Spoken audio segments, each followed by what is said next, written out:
Hello, and thank you for the opportunity to present at ISPD 2022. I am acknowledging some of my co-authors who have contributed to the slides, and uh, we will talk about recent advances and future challenges in a brief overview of what is presented in the longer presentation. This is a legal disclaimer from Intel, and in the presentation we went through 2.5D 3D products that Intel has offered or is going to offer. We have FPGAs, we have Lakefield, which is for the mobile part. We went through a deep dive on both of these. Then for scalability, the Sapphire Rapids, the Xeon side, and Ponte Vecchio, the graphics side. These are big, monstrous machines with a lot of integration, and they were presented at ISSAC 2022 in February. Uh, Going through a lot of slides, finally we came to this slide, challenges for wider adoption. Power delivery and thermals in a high performance, cost effective, high volume solution is still a problem. Please notice high performance and cost effective. And also we have to hit high volume. There is a tiling tax for incremental area power performance overhead for die-to-die interface, and there is an incremental package assembly test costs. All of these costs are going to add up. It is impractical to co-package multiple hot die or die that need a large amount of external PCB connectivity because not everything can escape easily. Margin stacking and inventory carrying cost when using external die is another challenge that we have to solve.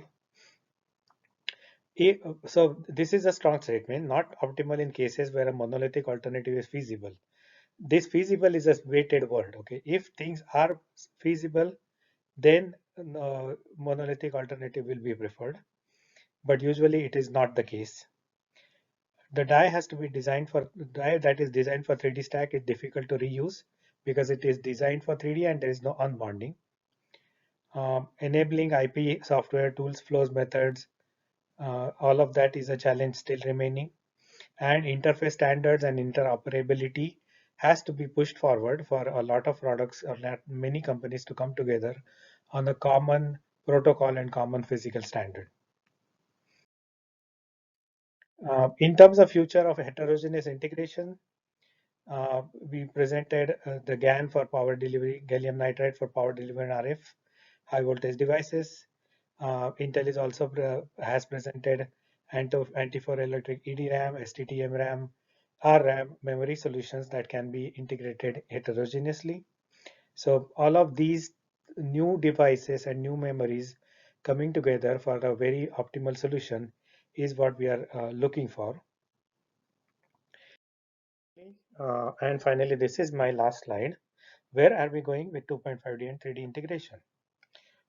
We have already presented plans to do Foveros Omni and Foveros Direct. Foveros Omni is not just 3D stacking, but also allowing the top dies to directly connect to package and not go through the base die, meaning high-speed IOs will have less discontinuity in the path. Foveros Direct is hybrid bonding, direct copper to copper hybrid bonding without any bump, which means less capacitance to drive, and that means very faster communication over the wire, smaller drivers, and less power for IO for die-to-die communication. 2.5D 3D has become mainstream. Innovations are continuing, a lot of things are happening. Many old challenges that we faced in the past are mitigated. Not just Intel, but many companies are also seeing the benefits of 2.5D 3D integration. And it also offers reduced overall product cost with higher energy efficiency. That's the advantage of going 3D. And that was my presentation. Thank you all for attending.